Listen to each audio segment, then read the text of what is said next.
Thursday night football, best bets, Bengals, Jaguars, the battle of the cats. Yo, what's going on, everyone? This is Austin from Calling Our Shot, and we are back for my best bets of Thursday night football. But we had another great week in week 3, gaining back over 7.5 units. So subscribe to the channel if you are new. We just zoomed past 9,000 subscribers, so thank you guys for that. But we're trying to close in on 10,000. Maybe we have some giveaways planned then. So click that subscribe button if you are new, and click that like button too. Let's get up to 300 likes. Who says no? Now, if you also want to show some more support to the channel, maybe you've already liked, maybe you already subscribed, but consider becoming a COS All-Star. That's our YouTube membership. Costs only $2.99 a month. Shows your support to the channel, gives you a couple cool perks and some custom emojis that we built out with some more giveaways and things coming down the future. And of course, we'll shout you out in the podcast, our weekly podcast posted now, pinned down below and in the comments, and we'll shout you out on this week 4's normal video. So shout out to our newest ones, Ronaldo and Marcio. We appreciate you guys. But speaking of 7.5 units gained, speaking of 7.5, the Bengals find themselves at 7.5 point favorites, over under 46 points today. We're not gonna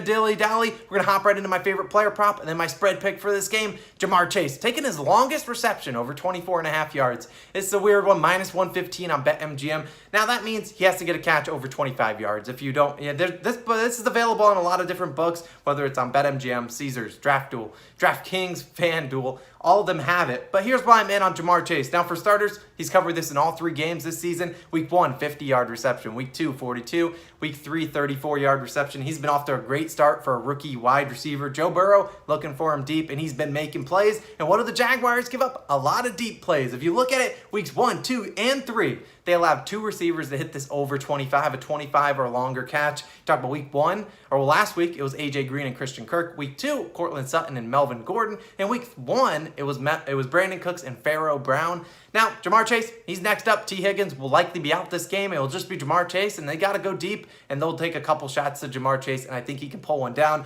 And I bet you think about that Jaguar secondary, not all that great. I think Jamar Chase in for another long game. And maybe if you want to take his receptions over or his yards over, don't mind that. But I think he's due for a long catch, and I'm locking this bet in. Moving on to my spread pick, give me the Jaguars, plus 7.5, minus 110. Now, the pick stinks. I understand that. This game arguably stinks. I mean, you got Jaguars versus Bengals. It's the battle of the cats for the reason. No part of me likes trusting the Jaguars to cover the spread, but I think it's the right pick, and here's why. For starters, they're 0-3 against the spread on the season. Cardinals were 7.5 point favorites last week against the Jaguars, and they covered that pretty easily. And that was at home for Jacksonville, and now they're traveling on the road. Trevor Lawrence not looked all that great. And if we look at last Thursday, Panthers-Texans, it was an identical spread. It was 7.5 to 8 points. And people were thinking, you know what, Panthers, I don't know if I can trust them. I'll take the Texans, and the Panthers blew them out. So I think a lot of people will be like, you know what, I'm switching sides. I'm going to the favorite here, which is the Bengals. They're a better team, better all-around team. They should be able to handle the Jaguars easily. But and they looked good in week 3. They looked good in week 3 against Pittsburgh.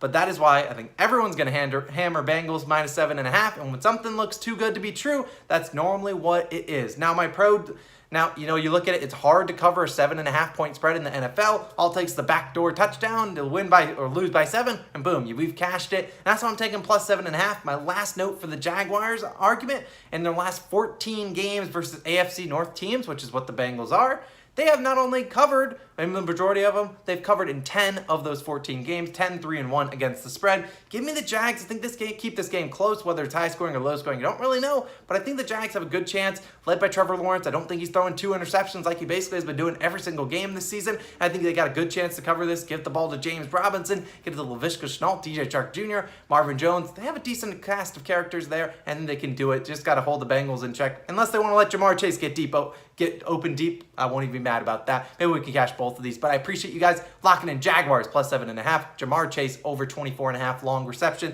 This has been Austin. Let's go make some money tonight. Peace out.